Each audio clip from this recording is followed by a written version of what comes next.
Senator Tim Russert also, I believe, asked you yesterday, were you ready to officially announce? Mm-hmm. I mean, is there any doubt that you're running?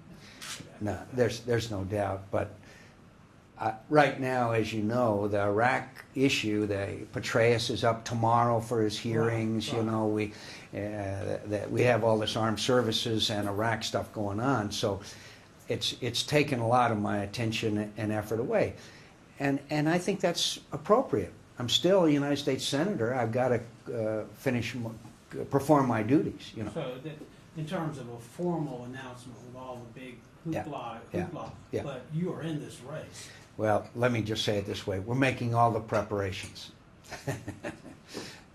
Yeah, sure, but I'd rather just say we're making all the preparations to run.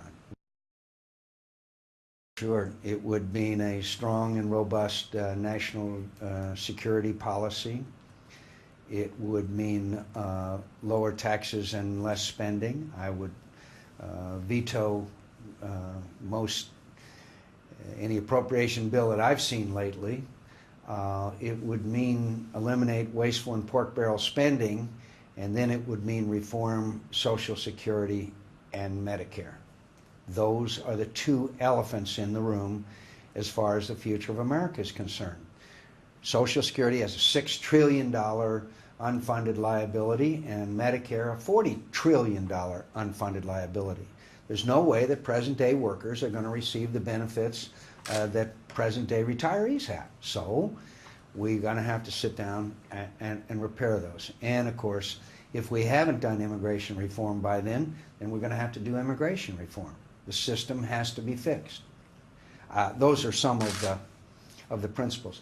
But I would also, again, come back to we face major challenges in the world. The rise of China as a world power, the problems in our own hemisphere, Russia, Putin trying to return Russia to the Russian Empire, Iran and their nuclear weapons, North Korea. You look around the world and there are major challenges around the world, yet America is still the strongest nation in the world, and we will prevail. I would very much like the President to also talk a bit about the fact that he understands the frustration and sorrow that American people feel.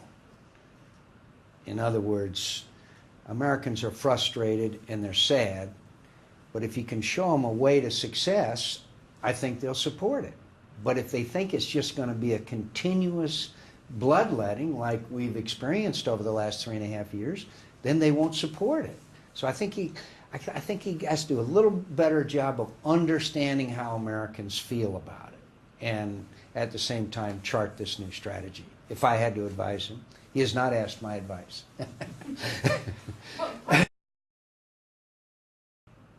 Some people believe that administrations can address all issues. This is another one of the downsides to Iraq. It has diverted some of our attention from our own hemisphere. I never thought I would live so long to see Danny Ortega as president of Nicaragua. I never thought I would live that long. Notice one of the first things he did, Chavez comes to, and they start talking deals. There's no doubt where Danny Ortega is headed. I'm very concerned about it. This leftist wave is sweeping across our hemisphere. We dodged a bullet in the Mexican election because of the right guy won. So we're going to have to, free trade is one of the keys, in my view, to economic development, and economic development means free societies.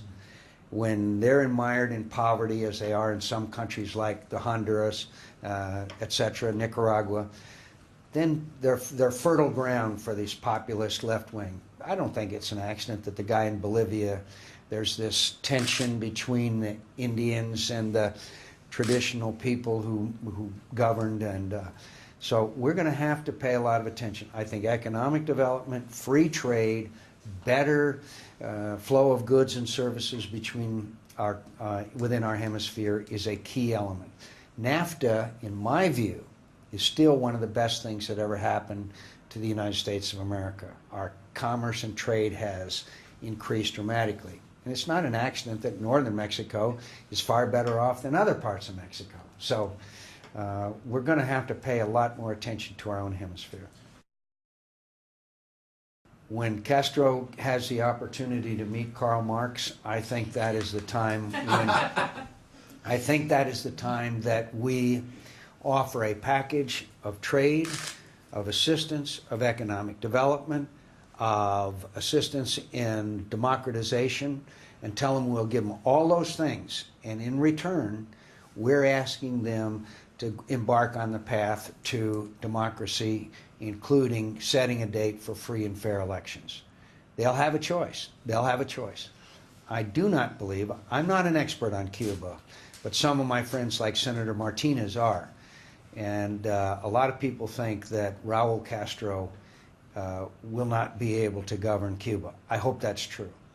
I hope that we can give them a chance to get rid of those automobiles that they still got from the 40s and 50s that they'll be very valuable. So, but also my friends who are experts on Cuba say it's going to be a very, very tense time. And reports out of Cuba, as you know, the published reports are that he's close to death.